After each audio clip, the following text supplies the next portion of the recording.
And now let's see more examples as to how to use the term appeal. We have here a brief introduction into the subject, and then we have a description of the term appeal. Person appealed to court from judgment. The plaintiff appeals to the court of appeals from the final judgment. So we have a sentence pattern and a sample sentence also.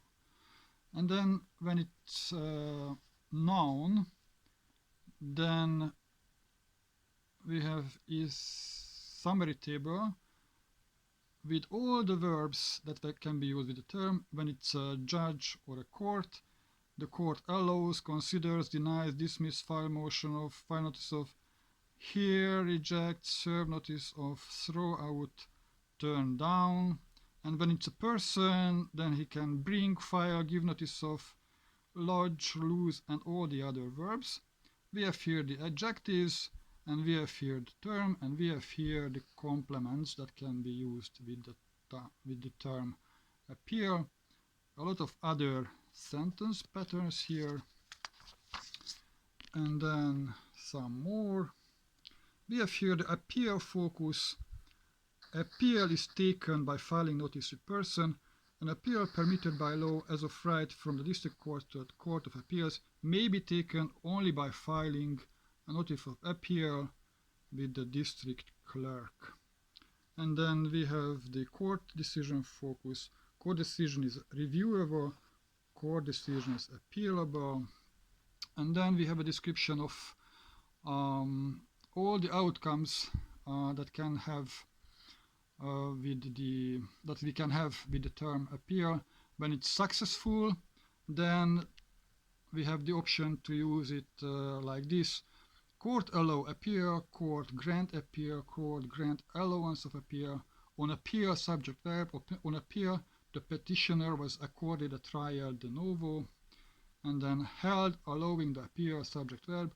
Held, allowing the appeal, the plaintiff hadn't exhausted the remedies. And then other results of appeal: when it's unsuccessful, then the judge can dismiss the appeal. Appeal is dismissed. Appeal doesn't lie. Court decision is not subject to appeal. Held, dismissing the appeal, that subject verb. Held, dismissing the appeal, that the defense is pleaded by the appealant failed. And then some other, and then other results of appeal. We have other brief into the subject, and then how can an appeal ends when the terms of the ruling is changed. Court amend the judgment, court reduce the judgment, court increase the judgment, court reverse holding, that subject verb. And when it's maintained, then court affirm holding that subject verb, court affirm holding that subject verb, and so on. And then court affirm judgment, maintain, sustain, uphold, cases affirmed, and so on. And then when the ruling is terminated, then the terms we have for the court are the court annuls, countermand, discharge, override, overrule, overturn, quash, rescind, reverse, review, revoke, set aside, vacate, award, judgment, decision, order, resolution, verdict, on appeal. Right there. And then court set aside ruling. The court may set aside a ruling on a procedural matter only for an abuse of discretion. And then when the courts are changed as a result of the appeal, then we have the following linguistic options: court refer case to another court, a case is remanded to court for action, case is remitted to lower court to. As the court of appeal, at the court of appeal, the appeal was allowed and the case was remitted to the lower court to assess damages. And then when the appeal results in a new trial judge remit case to a lower court for action.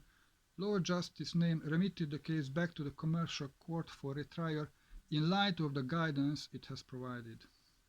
Or case is remitted to court, the case is remitted to the lower court for rehearing. So all the linguistics options you can hear are also available for you to use, and when you do use them, then your sentences will be like the sentences written by native professionals.